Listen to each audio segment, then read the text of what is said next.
Packwood is on Highway 12, 20 miles off the PCT. You get here by hiking to White Pass and hitching west.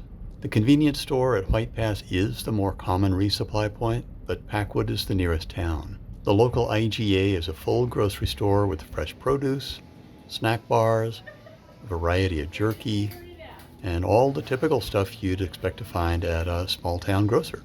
If the IGA doesn't have fuel canisters, there's a small outdoor store, which is more of a souvenir shop, and I've heard Chevron carries stove fuel.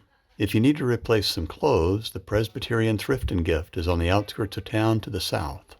Packwood has plenty of places to eat and drink. Next door to the thrift shop is a brewery that just opened in 2023 called Longmire Springs Brewing. For a burger, try Cliff Droppers. They're open Wednesday through Sunday and they close early.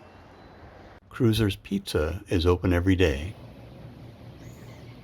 Blue Spruce Saloon has good food, beer, pool, and they stay open late. Packwood Brewing Company has a limited menu of tacos and quesadillas. They have a great patio with ice cream truck. There are a few coffee places. I tried Mountain Goat Coffee, which is in the middle of town.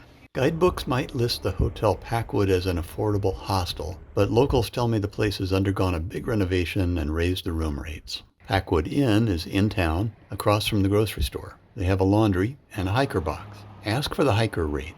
Not much for camping here in Packwood. Check in with the visitor center if you're desperate for a tent spot. It's right across from Mountain Goat Coffee. Otherwise, consider camping at White Pass and hitching into town for the day. Next up in this series is White Pass.